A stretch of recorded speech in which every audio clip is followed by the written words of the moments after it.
गुरुं शङ्कररूपिणौ यमाश्रितो हि वक्रोऽपि चन्द्र सर्वत्र वन्दते, चन्द्र सर्वत्र वन्दते।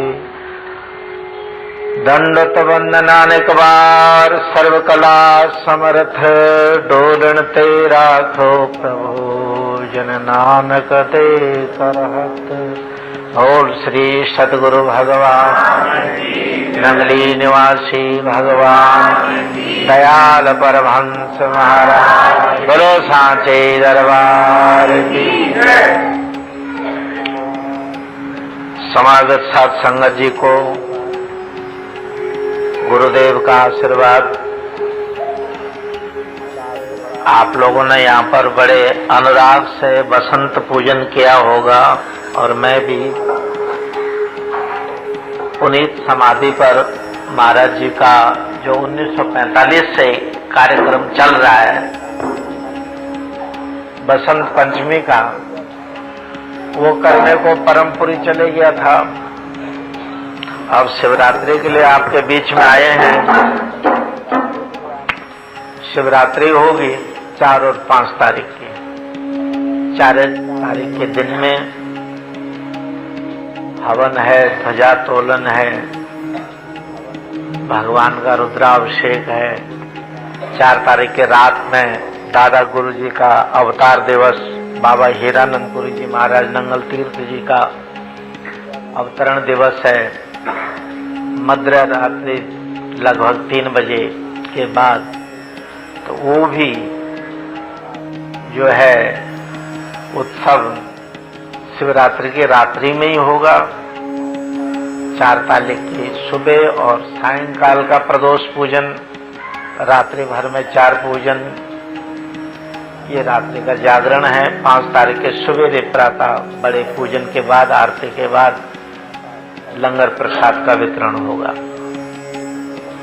यह तो आपको विदित हो गया है। जिन लोगों को चिट्ठी कार्ड वगैरह नहीं मिले हैं वो आ जाएं और दूसरों को भी इस बारे में सूचित करें। जहां तक महाशिवरात्रि का प्रसंग है कि वैसे ही सारी सृष्टि मोह निशा में, मोह रात्रि में सोई हुई है।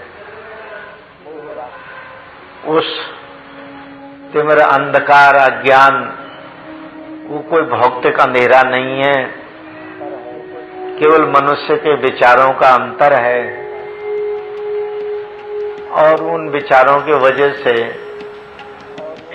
जैसे जैसे उसके चित्त में संकल्प उठते हैं वैसे वैसे क्रियाएं होती हैं, और जैसे जैसे वो क्रिया करता है शुभाशुभ, वही शुभाशुभ फलों को वो आगे चल के भोगता है। अवश्यम एवं भोक्तव्यम कर्ता कर्म शुभाशुभम, तो अवश्य भोगेगा जो तूने शुभ अथवा अशुभ अपने जीवन में किया। कुछ कार्य ऐसे होते हैं जो अनजाने में किए जाते हैं तो वो क्षमा हो जाते हैं। केवल देव दर्शन करने से, गंगा स्नान करने से, भगवत कथा सुनने से, संत सतगुरु का दर्शन करने से अनजाने पापों का नाश हो जाता है। लेकिन इरादा से संकल्प रख करके इरादन जो अपराध किए जाएं, दूसरी आत्मा को दुख पहुंचाया जाए, मन से, कर्म से, वचन से किसी का अपमान किया जाए, किसी को पीड़ा पहुंचाई जाए, किसी की चोरी की जाए, किसी की हत्या की जाए, तो वो इरादा से किए हुए पाप क्षम्य नहीं होते। उनके लिए बहुत बड़े बड़े प्रायश्चित करने पड़ते हैं, या फिर साधन करके अपने अंतरात्मा का दर्शन करना पड़ता है, या फिर भोग भोग के काटना पड़ता है, चाहे कितने जन्म लग जाएं। किए कर्म के शुभ और अशुभ फल को भोगने में बहुत बड़ा खतरा है। शुभ फल पुण्य भोगने में भी खतरा है और पाप भोगने में भी खतरा है, क्योंकि पाप और पुण्य दोनों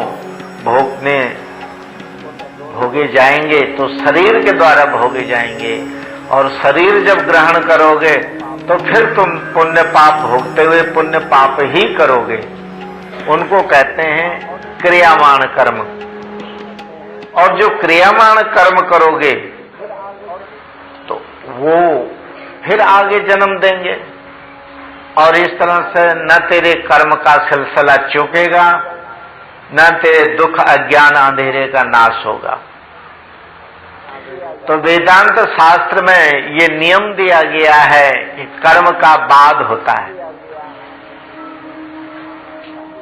प्रारब्ध का बाद हो जाता है, क्रियामाण कर्मों का बाद हो जाता है, संचित कर्मों का बाद हो जाता है। और जब बाद होने का मतलब है निर्बीज हो जाना, वो फल देने की ताकत नहीं रखते। वो कर्म का फल न शुभ फल मिलते हैं न अशुभ फल मिलते हैं। अगर तुम पुण्य इच्छा करोगे तो निश्चय है कि तुमसे जो अपराध हुए हैं उनका भी फल तुम्हें भोगना ही पड़ेगा। अगर तुम पुण्यों का भी त्याग कर सकते हो तो फिर दुख देने वाले जो पाप मूलक कर्म है उनका प्रतिफल भी निर्बीज हो जाता है। जैसे जौ आदि भोजने से फिर उगने की शक्ति नष्ट हो जाती है, ऐसे ही सांख्य शास्त्र में माता देवहूति को कपिल मुनि ने कहा, ऐसी भी बात है जो त्रैताप हैं, अधिदैविक, अधिभौतिक और आध्यात्मिक, ये तीन प्रकार के दुख होते हैं। अधिभौतिक दुख तो यह है कि सर्दी है, गर्मी है, बाढ़ आ गया, तूफान आ गया, भूख है, प्यास है, कभी बुखार है, सर्दी है, जुखाम है, हम लूले हैं, लंगड़े हैं, अंधे हैं, पागल हैं, धनहीन है, कर्महीन है, ज्ञानहीन है, तो हम भौतिक दुख सहते रहते हैं। अधिदैविक दुख वो हैं, दो विभागों में बटे हुए हैं, जो कि हमारी एक तो गणेश आदि गण हैं, भैरवादि हैं, बैतालादि हैं, नवग्रहों की पीड़ा आदि है, ये अधिदैविक दुख कहलाते हैं। क्योंकि जो नर नारी अपनी कमाई में से देव भाग, देव आहुति नहीं देते, उनको अधिदैविक दुख बार बार व्यापते हैं। जैसे जो भोजन करते हो, नित्य भगवान का भोग लगाना, नित्य उसमें से गौग्रास देना, नित्य अपने घर में जो पितृ बुजुर्ग हैं उनको पहले जिमाना, अतिथि हैं उनको जिमाना, या अभ्यागत निराश्रितों को एक मुट्ठी अन्न दान करना, यह अति आवश्यक है। जो देवों के हित में कुछ नहीं करता, उसको अधिदैविक दुख बार बार विघ्न उत्पन्न करते हैं। जो भैरव, गणेश, योगिनी आदि विघ्नों के देवता, विघ्न पैदा करने वाले हैं, वो बार बार उस जीव को दंड देते रहते हैं। जिस तरह राजा का टैक्स न दो तो राजा के जो सिपाही होते हैं, कलेक्टर, कोतवाल, थानेदार, हवलदार, जो भी सिपाही होते हैं, वो उस व्यक्ति को दंड देते हैं जो राजा का कर नहीं चुकाता। इस तरह जो ब्रह्म अर्पण कर्म नहीं करता, जो नर नारी, और पेट के लिए कमाता है, पेट के लिए पकाता है, पेट के लिए खाता है, तो वो पाप ही कमा रहा है, पाप ही पका रहा है, पाप ही खा रहा है। वो भगवान ने ड्यूटी लगाई हुई है उन गणेश, भैरव आदि बैतालों की कि तुम जा करके फलाने ने कर्ज नहीं चुकाया, उस ब्रह्म की बनाई हुई संपदा को तुम भोगते हो। अच्छा बताओ, पानी सब पीते हो ना तुम लोग? पानी तुमने बनाया है, सांस तुम लेते हो, तो क्या ये प्राणवायु हवा आपने बनाई है? सूर्य के बगैर तुम्हारा गुजारा नहीं चल सकता, प्राणी नहीं रह सकते शरीर में। क्या सूर्य को आपने उत्पन्न किया है? अग्नि के बगैर हमारा काम नहीं चलता, तो क्या अग्नि हमने बनाई है? पृथ्वी हमारा आधार है, पृथ्वी के बगैर हम टिक ही नहीं सकते कहीं, तो क्या पृथ्वी हमने बनाई है? अन्न आदि हम भोजन करते हैं, तो बिना अन्न के काम नहीं चलेगा, तो क्या अन्न हमने बनाया है? वाणी विद्या, अक्षर बोध, गणित बोध आदि, रेखा गणित वगैरह या अन्य अन्य ज्ञान विज्ञान के प्रयोग हैं, वो ज्ञान विज्ञान को हमने उत्पन्न किया है। वो सब कहां से निकला है? उस विद्या के केंद्र आत्मा में से, ब्रह्म में से निकला हुआ है सब कुछ। वो सनातन शिव में से उत्पत्ति हुई है। तो हम उसकी सृष्टि की वस्तुओं को भोगते हैं। कन्हैया नगर में ये वाटर सप्लाई का दफ्तर है, वहां पर एक अफसर है, उन्होंने मुझे 20,000 का बिल भेज दिया मंदिर पर। बहुत पहले की बात है ये। तो हमने कहा साहब ये बिल आपने मंदिर पर भेज दिया, तो मंदिर में तो पानी का नलका ही नहीं है। तो बोले ये मकान कहां से बना लिया आपने? बिना पानी का ही सीमेंट लगा दिया आपने? पानी तो मिलाया ही होगा। मैंने कहा हाँ मिलाया। और पीते भी होंगे आप, नहाते भी होंगे रोज? नहाते हैं। कहाँ से करते हैं? मैंने कहा हैंडपंप लगाया हुआ है। तो बोले वो हैंडपंप भी तो गवर्नमेंट का ही पानी ले रहा है, पृथ्वी के अंदर जो पानी है वो भारत सरकार का है।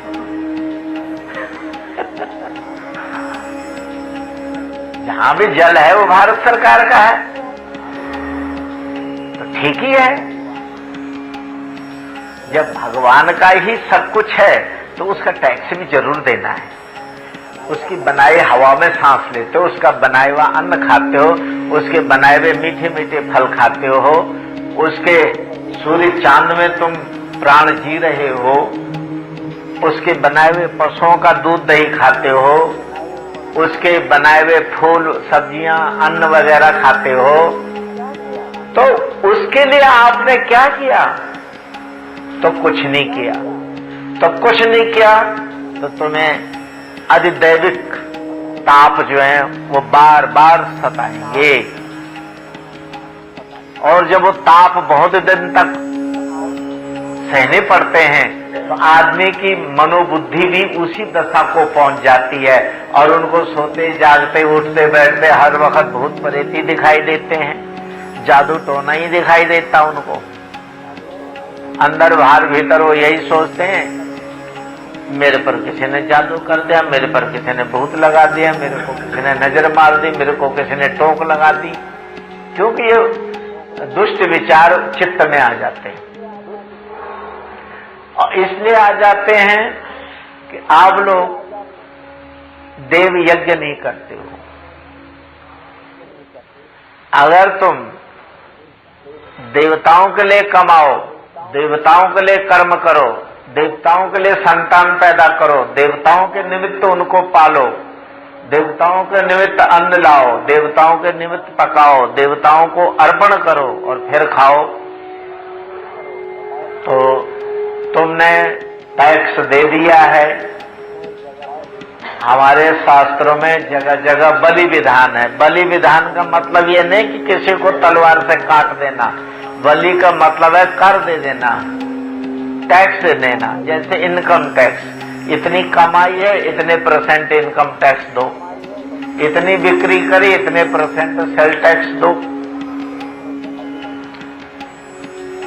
सभी किस्म के टैक्स लगते हैं, हाउस टैक्स लगता है, पानी का टैक्स लगता है, सफाई का टैक्स लगता है, अग्निशमन टैक्स लगता है।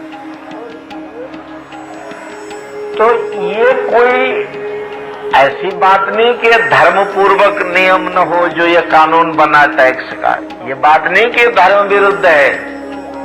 ये सनातन काल से जो आज्ञा, वैदिक आज्ञा है बलि विधान का, उस यज्ञ भाग को, जो संपूर्ण जीवन का यज्ञ है, उसमें से कुछ भाग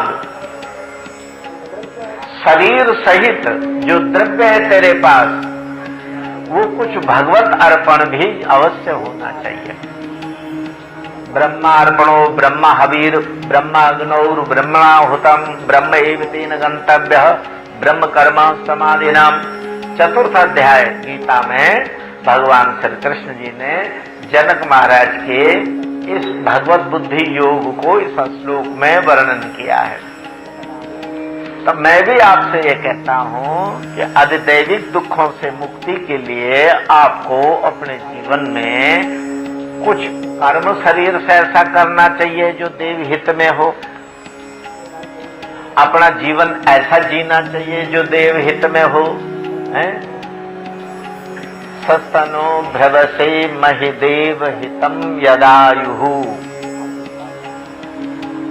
हम अगर 100 वर्ष तक जीवन जीने की कामना करें पृथ्वी पर, तो अपने आयु समस्त आयु को देव हित में भोगें।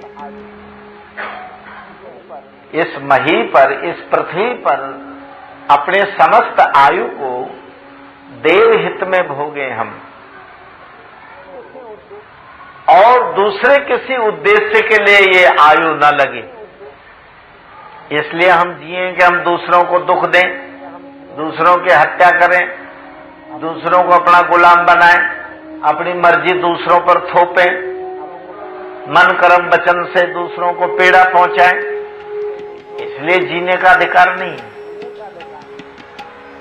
जीने का अधिकार तब प्राप्त होता है शुद्ध रूप में कि सर्वे सुखना संतो सर्वे संत निरामय सर्वे भद्राणि पश्यन्तो मां कश्चित् दुख भाग भवे। सब इस पृथ्वी पर सुखी हों, सब इज्जत आदर्श को प्राप्त हो, सब आरोग्यता और लंबी आयु को प्राप्त हो, विद्या बुद्धि बल वीर्य को प्राप्त हो। मेरे द्वारा किंचित मात्र भी जरा सी भी किसी को तकलीफ न पहुंचे, यह प्रार्थना अपने दिल में रखनी चाहिए। किंचित मात्र भी तकलीफ न पहुंचे। लेकिन जब तुम मजे मजे में कान लगा के पड़ोसी की निंदा सुनते हो और अपनी निंदा सुनने पर तुम्हें दिल में बड़ी ठोकर लगती है, तो जरा दूसरों की निंदा सुनने से पहले भी ये विचार कर लिया करो कि अगर तेरी निंदा होती तो तेरे को पीड़ा पहुंचती कि नहीं पहुंचती। कोई भी जगत का व्यवहार है, वो अगर देव हित में नहीं होगा तो समस्त व्यवहार पीड़ा पहुंचाने वाला होगा, दुख पहुंचाने वाला। तो और आध्यात्मिक दुख वो हैं जो हम स्वरूप को, अपने स्वसत्ता को भूल करके अपने को देह अभिमानी मानते हैं कि मैं देह हूं, मैं स्त्री हूं, मैं पुरुष हूं, मैं ब्राह्मण हूं, मैं क्षत्रिय हूं, मैं वैश्य हूं, मैं शूद्र हूं। अपने को मन बुद्धि चित्त अहंकार आदि का पिंड समझने वाला व्यक्ति वो आध्यात्मिक बंधन में है। और वो आध्यात्मिक बंधन तो केवल सत्विचार से टूटता है। अधिदैविक दुख जो है देव हित में आयु भोगने से नष्ट होते हैं, और अधिभौतिक जो दुख होते हैं वो ज्ञान विज्ञान का उचित उपयोग से उनसे हमारी रक्षा होती है। बहुत गर्मी पड़ रही है, पेड़ की छाया में बैठ जाओ, छप्पर की छाया में बैठ जाओ, पंखे चला लो, कूलर चला लो, कुछ न कुछ ज्ञान विज्ञान का उपयोग है अधिभौतिक दुखों से बचने के लिए। बाढ़ आती बार बार, नदी में बंदे बना दो ऊंचे ऊंचे। इन सब उपायों से बचा जा सकता है। बार बार अधिभौतिक रोग व्याप्त हैं, उनके उपाय निकाले गए हैं, ज्ञान विज्ञान का उपयोग किया गया है। लेकिन आज का जगत जो है केवल ज्ञान विज्ञान से अधिभौतिक दुखों से छूटना चाहता है, छूटने का उपाय कर रहा है। कुछ हद तक उसको एक नया पैसे बराबर सफलता भी मिल गई आज के मानव को, जैसे उसने चेचा हैजक वगैरह काफी कम कर दिया है, टीबी की अचूक दवा निकाल ली है, कोढ़ी रोग की अचूक दवा निकल गई है, ऐसे काले खांसी, कुकर खांसी, डिप्थीरिया और अन्य अन्य रोगों के टीके भी अचूक आ गए हैं।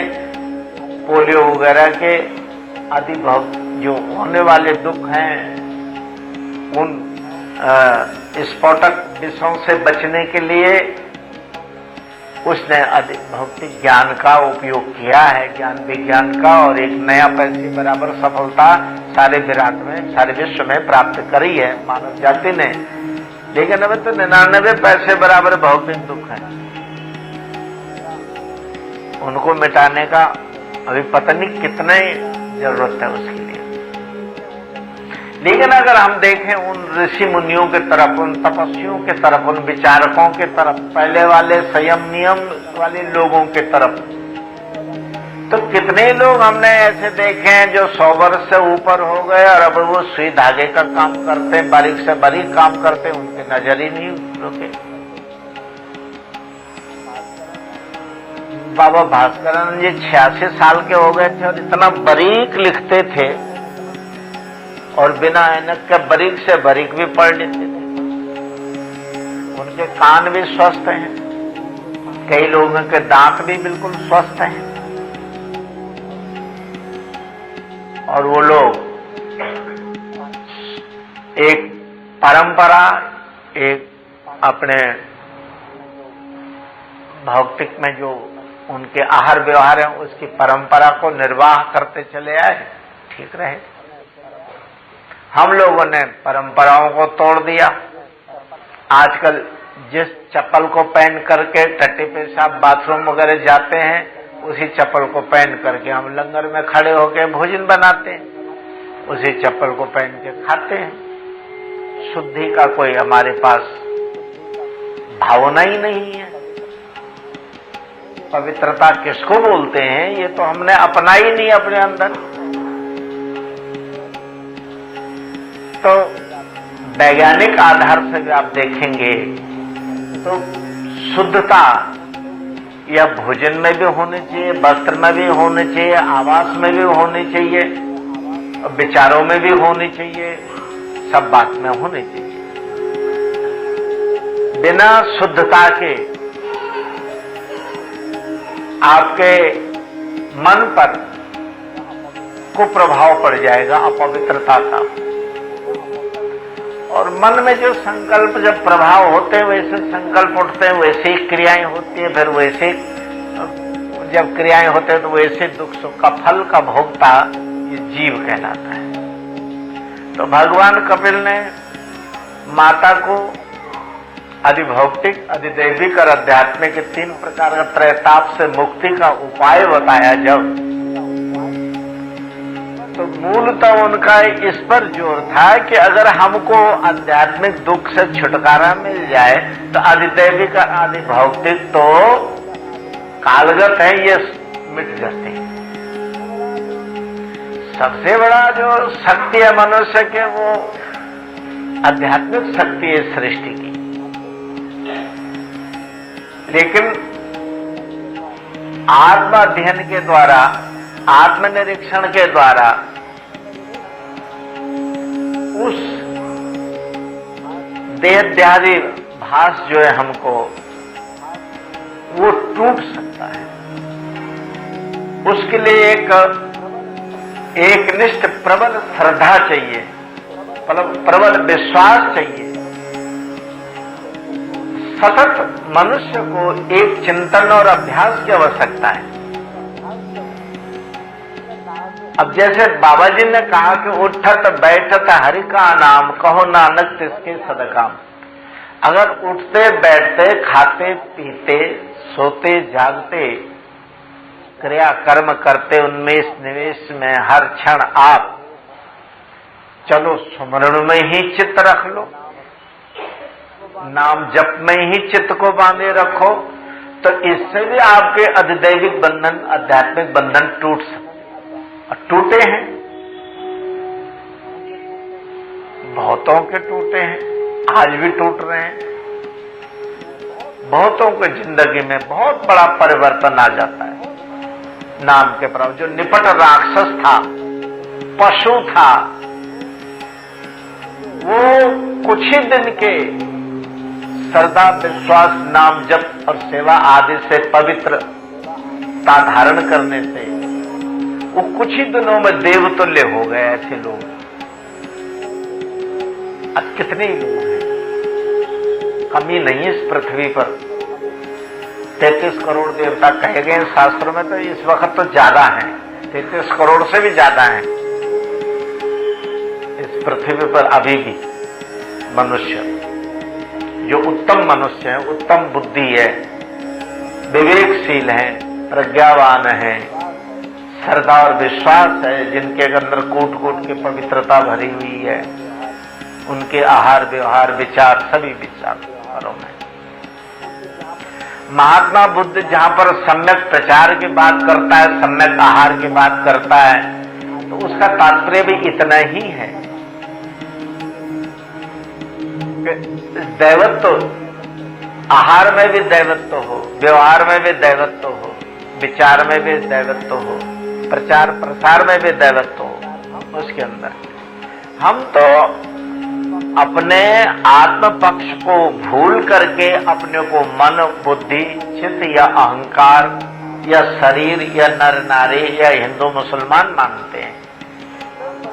और ये सबसे बड़ी राह भटकने का एक बिंदु होता है, जहां पर आदमी भटक जाता है और वो देह अभिमानी हो करके ये कहता है कि मैं यहूदी हूं, मैं ईसाई हूं, मैं मुसलमान हूं, मैं हिंदू हूं, और उसी वक्त द्वेष जाग जाता है, द्वैत हो जाता है, मारकाट मच जाती है, एक दूसरे पर अपना प्रभुत्व जमाते हैं और संपूर्ण जीवन पाप और हिंसा का कारक बन जाता है, और उसको नाम देते हैं कि हम तो धर्म की सेवा कर रहे हैं। यह बड़ी भारी मनुष्य की भूल है। चाहे वो कोई भी हो, कोई संप्रदाय का हो, किसी देश का नागरिक हो, अगर वो देह अभिमानी अपने को मानता है तो दैवत्व से वो बहुत अंधेरे में, बहुत दूर है। उसको धर्म की बात मुख से कहता है, ये बड़ी भारी हंसी है। जैसे कि खूंखार मांसाहारी शेर जो है वो अहिंसा की बात और संयम की बात करे, तो वो क्रोधी सिंह, उसके मुख से ऐसा उपदेश अच्छा नहीं लगता। धर्म की बात तो वो करेगा जिसने अपने आध्यात्मिक, अधिभौतिक, अधिदैविक बंधनों को तोड़ा है। वो पहचानेगा कि धर्म क्या चीज है, वो स्वाद लेगा उसका, वो आनंद लेगा, वो स्वधर्म रूप बन जाएगा अपने आप ही। उसको देख करके दुनिया को सुख शांति मिल जाएगी।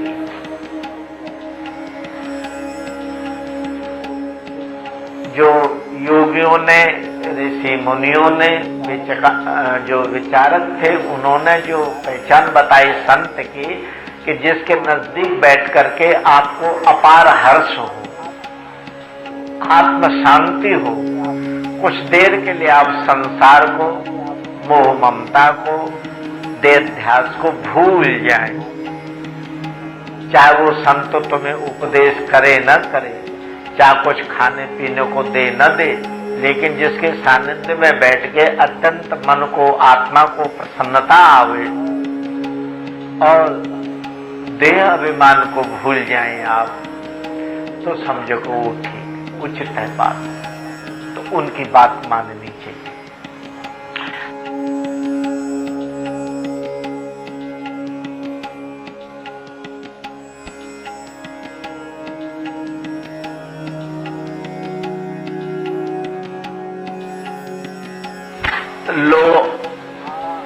लोहा पारस संग लोहा बिगड़ो, सो लोहा कनक होए निबरियो। पारस के पत्थर में लोहा छुआ गया, लोहा अपने अस्तित्व को बिगाड़ दिया, अपनी जात को भुला दिया, अपने रूप को भुला दिया, अपने लौहत्व को भुला दिया उसने, तो क्या बन? सोना बन गया। संतन संग कबीरा बिगड़ो, सो कबीरा ब्रह्म हुए निबरो। कबीरदास जी कहते हैं संतों का संग से कबीर बिगड़ गया। बिगड़ने का मतलब जो अलग से मेरा कबीरत्व है, मैं जुलाह हूं, हिंदू हूं या मुसलमान हूं, स्त्री या पुरुष हूं, धनवान या गरीब हूं, ज्ञानी या अज्ञानी हूं, ऐसा जो देह अभिमान है और उसको बिगाड़ दिया, उसको भुला दिया, तो उससे निवृत्त हो गया तो क्या हुआ? ब्रह्म हुए निवरो, अंत में ब्रह्म ही हो गया। तो ये संगति है कि नाली नदिया एक कहावे गंदो नीलो, अब जब मिल दोनों एक वर्ण भई सुरस ने नाम पर। नाली और नदी,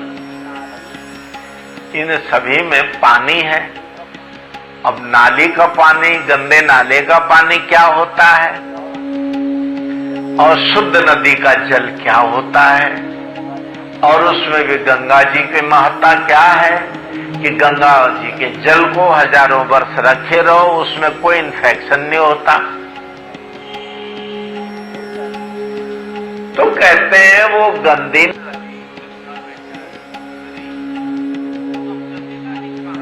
सारी सरिता हो गई, सरिता हो गई। वो सुरसरी जो है वो ऐसी धारा बन गई भक्ति की, प्रेम की, पवित्रता की, शुद्ध ब्रह्म विचार। तो अब ये बात है कि भाई सत्संग में आने का मतलब तो ये है कि हम अपने अस्तित्व को, जो भौतिक अस्तित्व हम बनाने में लगे, रातों दिन संवारने में, और उस मजबूत, उस दुखदाई बंधन को हम दिन प्रतिदिन और मजबूत करे जा रहे हैं। अगर ब्याह नहीं हुआ तो महाराज ब्याह करवा दो, एक रस्सी और बंधवा दो, और हो गया ब्याह तो जल्दी एक दो बच्चे दे दो और ऊपर से रस्सी बंधवा लो। ये क्या है? ये सब तुम सृष्टि चलाने के नाम पर अपने ऊपर बंधन ही डाल रहे हो, क्योंकि जो विवाह आपने किया, जो संतान आपने प्राप्त करी, उसमें कहीं भी किसी कोण में भी देव हित तो दिखाई नहीं देता। जिसलिए तू मानुष चोले में आया था वो बात तो दिखाई नहीं देती। दृग दृग खाया, दृग दृग सोया, दृग दृग कापड़ अंग चढ़ाया। ऐसे सोने को धिक्कार, ऐसे खाने को धिक्कार, ऐसे पहनने को धिक्कार, जिसने अपना मालिक ही भुला दिया।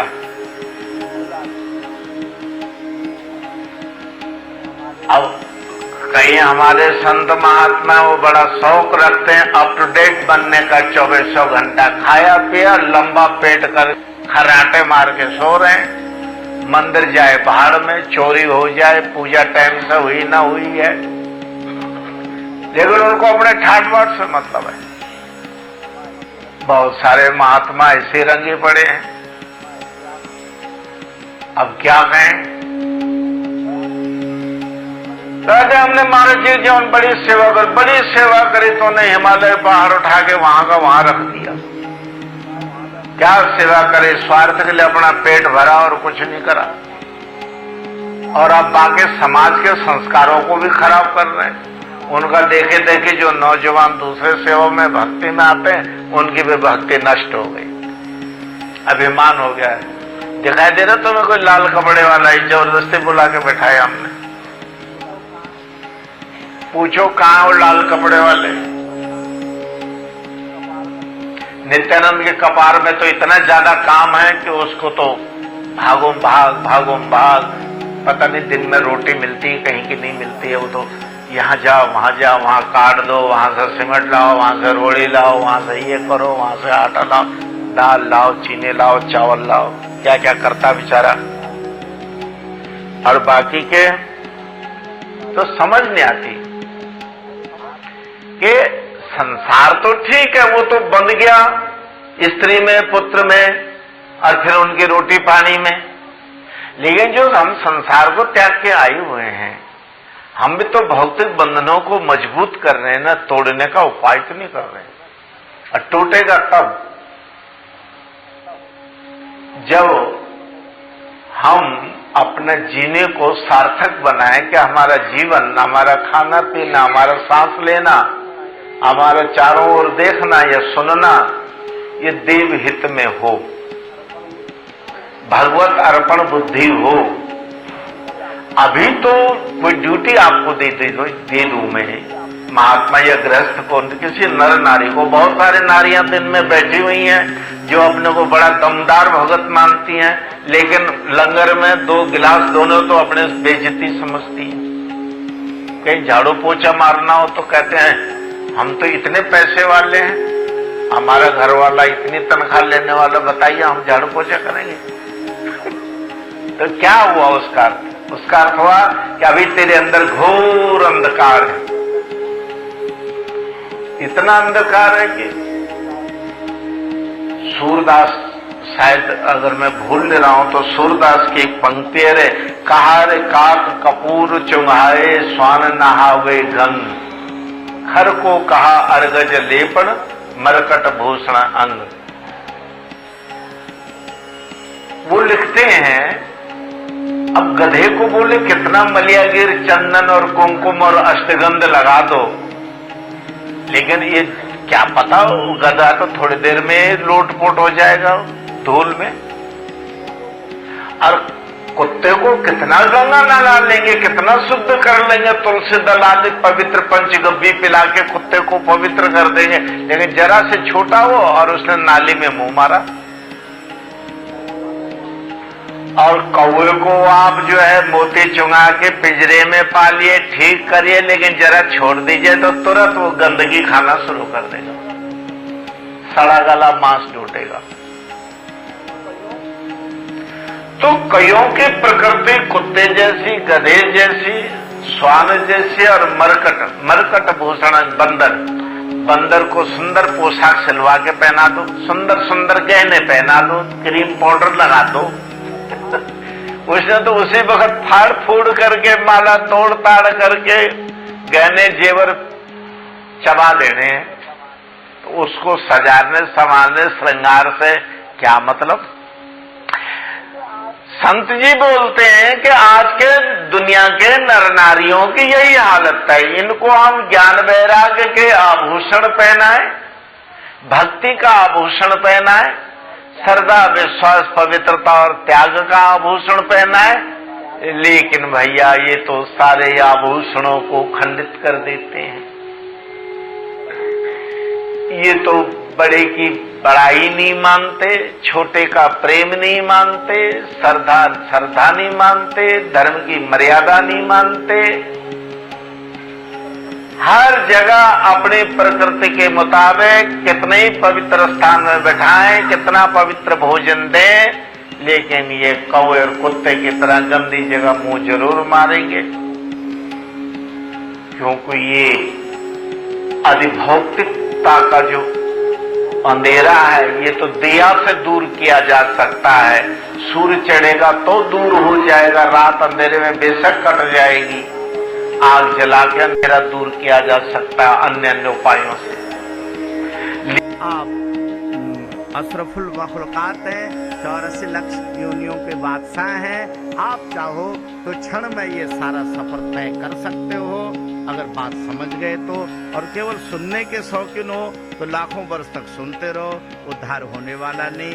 उद्धार तो तब है जब सुन करके मनन किया जाए और उस पर चला जाए। हरिओम तत्सत्। ओम पूर्णमदा पूर्णमिदं पूर्णात् पूर्णमुदच्यते पूर्णस्य पूर्णमादाय पूर्णमेवावशिष्यते।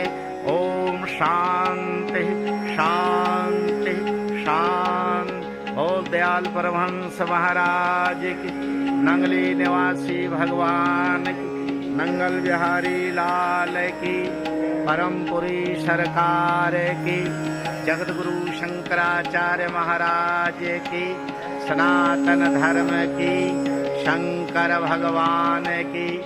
नमः पार्वती पते हर हर हर महादेव।